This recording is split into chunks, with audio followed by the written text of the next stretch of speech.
നമസ്കാരം.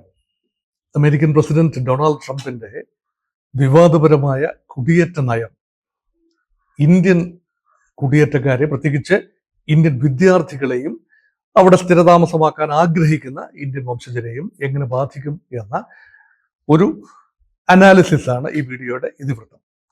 നമ്മൾ ഒരുപാട് സംസാരിച്ചു കഴിഞ്ഞ കാര്യമാണെങ്കിൽ പോലും ലേറ്റസ്റ്റ് ആയി വന്ന വിവരങ്ങളുടെ അടിസ്ഥാനത്തിൽ എന്താണ് ട്രംപ് ഘട്ടം ഘട്ടമായി ചെയ്യാൻ ഉദ്ദേശിക്കുന്നത് എന്നതിനെ കുറിച്ചുള്ള ഒരു ഏർലി ചിത്രം പ്രൊജക്ട് ചെയ്യുക എന്നതാണ് ഉദ്ദേശം. ഇതിനോടകം തന്നെ ട്രംപ് അധികാരമേറ്റെടുത്ത് 4 ദിവസത്തിനുള്ളിൽ തന്നെ 536 കുടിയേറ്റക്കാരെ, അനധികൃത കുടിയേറ്റക്കാരെ, മതിയായ രേഖകളില്ലാത്ത കുടിയേറ്റക്കാരെ ഐഡന്റിഫൈ ചെയ്യുകയും അവരെ പ്രത്യേക വിമാനം ഉപയോഗിച്ച് പുറത്താക്കുകയും ചെയ്തിട്ടുണ്ട്. കൂടുതലും മെക്സിക്കോയിലേക്കാണ്. മെക്സിക്കോയിൽ ക്യാമ്പുകൾ തുറന്നു കഴിഞ്ഞു. അമേരിക്കയുടെ തെക്കൻ സംസ്ഥാനമായ ടെക്സസിന് തൊട്ട് തെക്കുള്ള മെക്സിക്കോയ്ക്കുള്ളിൽ അഭയാർത്ഥി ക്യാമ്പുകൾ വരെ മെക്സിക്കോ തുറന്നു കഴിഞ്ഞു. മെക്സിക്കോയിൽ നിന്നാണ് ഏറ്റവും വലിയ കുടിയേറ്റം. പിന്നീട് എൽ സാൽവഡോർ, അങ്ങനെയുള്ള പല ലാറ്റിൻ അമേരിക്കൻ രാജ്യങ്ങൾ കഴിയുമ്പോഴാണ് 3-ാം സ്ഥാനത്ത് നിൽക്കുകയാണ് ഭാരതം. ഭാരതത്തിൽ നിന്നുള്ള കുടിയേറ്റം, അനധികൃത കുടിയേറ്റം എന്ന ഗണത്തിൽ വരുന്നത് വളരെ കുറവാണ്. ഒരു 18,000 മുതൽ 20,000 വരെ ഇന്ത്യക്കാരെയാണ് പുറത്താക്കാൻ ട്രംപ് ഉദ്ദേശിക്കുന്നത്. അത് സംബന്ധിച്ച് ഒരു ധാരണയായിട്ടുണ്ട് വിദേശകാര്യമന്ത്രി ജയശങ്കറും അമേരിക്കയുടെ ഇപ്പോഴത്തെ വിദേശകാര്യ സെക്രട്ടറി, ഫോറിൻ സെക്രട്ടറി തമ്മിലുള്ള മാർക്കോ റൂബിയോ, അദ്ദേഹം തമ്മിലുള്ള പ്രാരംഭ ചർച്ചകളിൽ അതേക്കുറിച്ചൊരു ധാരണയായി. ഇതൊരു വലിയ വിവാദമാക്കാൻ ഇന്ത്യ ആഗ്രഹിക്കുന്നില്ല. ഇന്ത്യ അമേരിക്ക ബന്ധങ്ങൾ ഉലയുന്ന രീതിയിൽ ഇതൊരു വിവാദമായി മാറാൻ ഇന്ത്യയും ആഗ്രഹിക്കുന്നില്ല, അമേരിക്കയും ആഗ്രഹിക്കുന്നില്ല. അത് മറ്റൊരു കാര്യം. എന്നാൽ ഇവിടെ നമ്മുടെ പരിഗണനയിലുള്ള വിഷയം വലിയ തോതിൽ ഇന്ത്യൻ പാസ്പോർട്ട് ആളുകൾ കൈയൊഴിയുന്നു.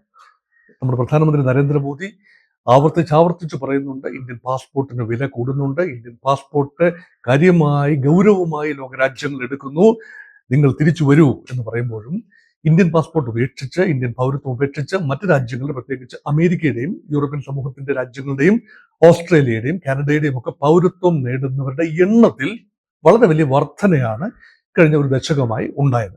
ആ ഒരു ട്രെൻഡാണ്. ആ ട്രെൻഡ് ഇതുവരെ അറസ്റ്റഡ് ആയിട്ടില്ല. ഇതിനർത്ഥം അമേരിക്ക ഒരു വലിയ കുടിയേറ്റ ഡെസ്റ്റിനേഷൻ തന്നെയാണ്. 2023-24 കണക്കുകൾ പ്രകാരം 13 ലക്ഷത്തോളം ഇന്ത്യൻ വിദ്യാർത്ഥികളാണ് അവിടെ ഉള്ളത്. അതിൽ ഓരോ വർഷവും 3 ലക്ഷത്തോളം പേരാണ് കുടിയേറുന്നത്. അത് വലിയൊരു നമ്പറാണ്. കുടിയേറുന്നു എന്ന് പറയുന്നത് ശരിയല്ല, പഠന ആവശ്യങ്ങൾക്ക് വേണ്ടി പോവുകയാണ്. പഠന ആവശ്യങ്ങൾക്ക് വേണ്ടി അമേരിക്കയിൽ എത്തുന്ന ആളുകളുടെ ഒരു സിംഹഭാഗവും ഒരുപക്ഷെ അവിടെ തന്നെ വിവാഹം കഴിച്ച് അവിടെ തന്നെ സെറ്റിൽ ചെയ്യുന്ന ഒരു പ്രവണത കാണാം. അപ്പൊ അങ്ങനെ സെറ്റിൽ ചെയ്യുന്നവരെ സംബന്ധിച്ചിടത്തോളം പഠന സമയത്ത് അവർക്ക് പണം വേണം. എല്ലാവരും ഒന്നും സ്കോളർഷിപ്പിലല്ല. അപ്പൊ അതുകൊണ്ട് അമേരിക്കയിലെ യൂണിവേഴ്സിറ്റി ക്യാമ്പസുകളിൽ ആഴ്ചയിൽ 20 മണിക്കൂർ ജോലി ചെയ്യാനുള്ള നിയമപരമായ അനുവാദം ഇപ്പോഴുണ്ട്. ആ അനുവാദം ഉപയോഗിച്ചുകൊണ്ട് അവർ ജോലി ചെയ്യുന്നു. പക്ഷെ അത് ലൈബ്രറി അസിസ്റ്റന്റ്, റിസർച്ച് അസിസ്റ്റന്റ്, അങ്ങനെ ഈ ക്യാമ്പസുമായി ബന്ധപ്പെട്ട ഏതാനും ജോലികൾ മാത്രമേ ഉള്ളൂ. എല്ലാവരെയും അക്കോമഡേറ്റ് ചെയ്യാൻ ആവില്ല. അതുകൊണ്ട് തന്നെ ഇന്ത്യൻ വിദ്യാർത്ഥികൾ പലപ്പോഴും ഇതിന് പുറത്ത് സൂപ്പർ മാർക്കറ്റുകളിലും സ്റ്റോറുകളിലും എല്ലാം തന്നെ, മദ്യ ഷോപ്പുകളിലും എല്ലാം തന്നെ ബാർടെൻഡേഴ്സായിട്ടൊക്കെ ജോലി ചെയ്യാൻ വിധിക്കപ്പെടുന്നു. അതിന് സാമാന്യം തരക്കേടില്ലാത്ത ശമ്പളം അവർക്ക് ലഭിക്കും. അതെല്ലാം തന്നെ അനധികൃത ഗണത്തിലാണ് പെടുക. അതിനൊരു നിയമപരമായ പരിരക്ഷ ഇല്ല. അവർക്ക് അങ്ങനെ ക്യാമ്പസിന് പുറത്ത് ജോലി ചെയ്യാനുള്ള നിയമപരമായ പരിരക്ഷ ഇല്ല. ക്യാമ്പസിനകത്ത് ജോലി ചെയ്യാൻ പരിരക്ഷ ഉണ്ട് താനും, അതും 20 മണിക്കൂറാണ്. എന്നാൽ ഏറ്റവും കൂടുതൽ വിദ്യാർത്ഥികൾ ആശ്രയിക്കുന്നത്, പ്രത്യേകിച്ച് പെൺകുട്ടികൾ, ലേഡി വിദ്യാർത്ഥികൾ ആഗ്രഹിക്കുന്നതും അവരെ ശ്രമിക്കുന്നതുമായ തൊഴിൽ മേഖല എന്ന് പറയുന്നത് പ്രായമായ ആളുകളെ പരിരക്ഷിക്കുക, കൊച്ചു കുട്ടികളുടെ പരിപാലനം മുതലായവ യൂണിവേഴ്സിറ്റി ടൈമിങ്ങിന് പുറത്ത്. അപ്പൊ അവർക്ക് ഫുഡ്, അക്കോമഡേഷൻ എന്നിവ സൗജന്യമായി ലഭിക്കുകയും അതിനോടൊപ്പം തന്നെ തരക്കേടില്ലാത്ത ഒരു പോക്കറ്റ് മണി ലഭിക്കുകയും ചെയ്യും. ഒരു മണിക്കൂറിന് നിശ്ചിത $10 വെച്ച് ലഭിക്കുന്ന ഒരു അന്തരീക്ഷമാണ്. ഒരു മണിക്കൂറിന് $10, 10 മുതൽ 13 വരെ ഡോളർ ഒരു മണിക്കൂറിന് ലഭിക്കുന്നു എന്ന് പറയുന്നത് ഇന്ത്യൻ റുപ്പിയിൽ കൺവേർട്ട് ചെയ്ത് നോക്കേണ്ട കാര്യമില്ല. കാരണം അവിടുത്തെ ജീവിതത്തിൽ വ്യത്യാസമാണ്. എങ്കിൽ പോലും അത് തരക്കേടില്ലാത്തൊരു എമൗണ്ടാണ്. ഒരു മാസം അക്കോമഡേഷൻ തന്നെ ഏതാണ്ട് $300 ചിലവാകുന്ന ഒരു ഘട്ടത്തിൽ ഇങ്ങനെ സൗജന്യ അക്കോമഡേഷൻ ലഭിക്കുമ്പോൾ അത് തന്നെ വലിയൊരു അനുഗ്രഹമാണ്. അപ്പൊ ഈ ഒരു അന്തരീക്ഷം സുഗമമായി നിലനിൽക്കുമ്പോഴാണ് ട്രംപിന്റെ കുടിയേറ്റ വിരുദ്ധ നയം. അപ്പം ഇത് വിദ്യാർത്ഥികളെ മാത്രമല്ല ബാധിക്കും, വിദ്യാർത്ഥികളെ തീർച്ചയായും ബാധിക്കും. വിദ്യാർത്ഥികൾക്ക് തുടർന്ന് അവിടെ തുടരാനുള്ള, വിദ്യാർത്ഥി ജീവിതകാലം കഴിഞ്ഞതിന് ശേഷം അവിടെ തുടരാനുള്ള, വിദ്യാർത്ഥി വിസയിൽ വന്നവർക്ക് പിന്നീട് തുടരാനുള്ള അന്തരീക്ഷം നഷ്ടപ്പെടും. അതൊരു കാര്യം. രണ്ട്, ഇവരിൽ പലരും അവിടെ വെച്ച് വിവാഹിതരാകും.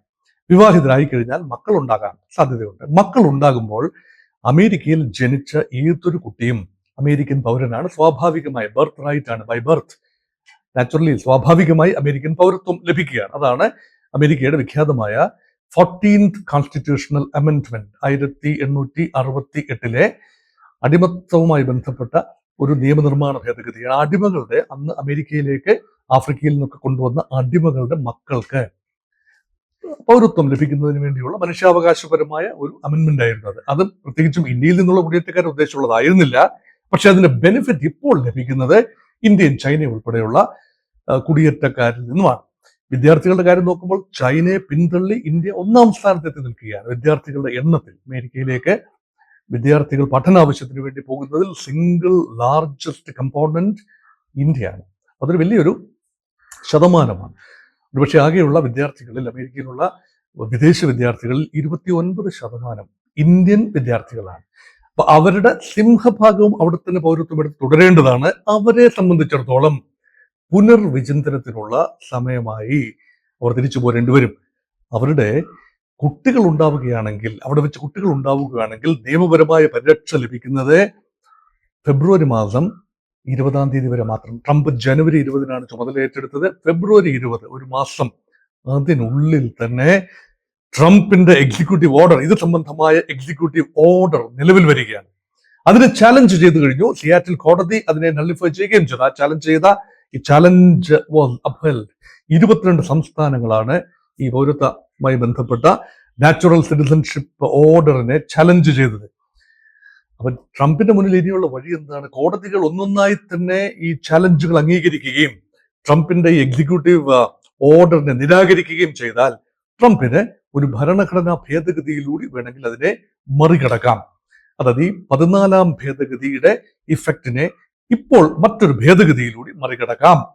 അങ്ങനെയെങ്കിൽ ട്രംപിന് പാർലമെന്റിന്റെ 2 മണ്ഡലങ്ങളിൽ, അമേരിക്കൻ പാർലമെന്റിന്റെ പേരാണല്ലോ കോൺഗ്രസിന്റെ 2 മണ്ഡലങ്ങൾ, ഉപരിമണ്ഡലമായ സെനറ്റിലും അധോമണ്ഡലമായ ഹൗസ് ഓഫ് റെപ്രസെന്റേറ്റീവ്സിലും വെറും ഭൂരിപക്ഷം പോരാ, 3/2 ഭൂരിപക്ഷം ആവശ്യമാണ് ഈ പ്രമേയത്തിന് അനുകൂലമായി, ആ ഭേദഗതി പ്രമേയത്തിന് അനുകൂലമായി. അതിനോടൊപ്പം തന്നെ 4/3 സംസ്ഥാനങ്ങളും, 50 സംസ്ഥാനങ്ങളിൽ 4/3 സംസ്ഥാനങ്ങളുടെയും പിന്തുണ ആവശ്യമാണ്. ഇന്നത്തെ നിലയിൽ ഇത് കിട്ടാനുള്ള സാധ്യത കുറവാണ്. പ്രത്യേകിച്ച് 22 സംസ്ഥാനങ്ങൾ ഇക്കാര്യത്തിൽ പിണങ്ങി നിൽക്കുന്നത് കൊണ്ട്.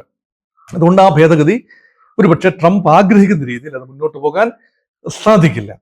അതുകൊണ്ട് ട്രംപിനെ പൗരത്വ വിഷയത്തിൽ, ഒരുപക്ഷെ കുടിയേറ്റ വിഷയം, കുടിയിറക്ക വിഷയം, അതിലൊക്കെ അനധികൃത കുടിയേറ്റക്കാരെ പുറത്താക്കാൻ ഒരുപക്ഷെ ട്രംപിന് സാധിക്കും. ഇന്ത്യൻ വംശജരായ 18,000-ഓളം പേരെ പുറത്താക്കാൻ സാധിക്കും. അത്രയും നമ്പർ വന്നില്ലെങ്കിലും ചില നെഗോസിയേഷനിലൂടെ പ്രത്യേക ഇളവുകൾ നേടി കുറെ പേര് തുടരും. പക്ഷെ മറ്റുള്ളവരെ പുറത്താക്കപ്പെടും. അവരെ സ്വീകരിക്കാൻ ഇന്ത്യ സന്നദ്ധമാണ് എന്ന് ഇന്ത്യയുടെ വിദേശകാര്യമന്ത്രി പ്രഖ്യാപിച്ചു കഴിഞ്ഞു. മെക്സിക്കോ അതിനുള്ള തയ്യാറെടുപ്പുകൾ നടത്തുന്നു. അക്കാര്യം ഓക്കെ. പക്ഷെ ജന്മത്വവുമായി ബന്ധപ്പെട്ട വിഷയം ട്രംപ് ഉദ്ദേശിക്കുന്ന രീതിയിൽ പാസാക്കിയെടുക്കാൻ, നടത്തിയെടുക്കാൻ നന്നേ വിഷമിക്കും. അതൊരു മനുഷ്യാവകാശ വിഷയമാണ്, ഗൗരവമുള്ള വിഷയമാണ്. ലോകത്തിന്റെ അപ്പൊ ഈ ഡെമോഗ്രാഫിക് കമ്പോസിഷൻ തന്നെ മാറിപ്പോവുകയാണ്. അമേരിക്കയുടെ ജനസംഖ്യ അനുപാതം തന്നെ ഒരുപക്ഷെ വെള്ളക്കാർ ഒരു കാലത്ത് ന്യൂനപക്ഷമാകും എന്ന ഒരു ഭീതി ആത്യന്തികമായി വളരെ വർഷങ്ങൾക്ക് ശേഷം അങ്ങനെ ഒരു ഭീതി ട്രംപിനുണ്ട്. ആ ഭീതി വെള്ളക്കാരായ പല ആളുകൾക്കുമുണ്ട്. അവർ വംശീയമായി പ്രതികരിക്കുന്നില്ല. ട്രംപിന്റെ പോളിസി തന്നെ colour blind and merit based, അല്ലെ? കളർ ഒരു വിഷയമല്ല, മെറിറ്റ് ആണ് മാനദണ്ഡം. പക്ഷേ ആ ബസ്, അമേരിക്ക എന്ന ബസ്സിൽ കയറിയവരെ സംബന്ധിച്ചിടത്തോളം കളർ ഒരു വിഷയമല്ല. കയറാൻ കാത്തിരിക്കുന്ന, അവിടെ വന്ന് ടിക്കറ്റ് എടുത്ത് യാത്ര തുടങ്ങാൻ കാത്തിരിക്കുന്നവരെ സംബന്ധിച്ചിടത്തോളം അതൊരു അശ്വനിപാതം പോലെയാണ് അവരുടെ മേൽ വന്ന് പതിച്ചിരിക്കുന്നത്.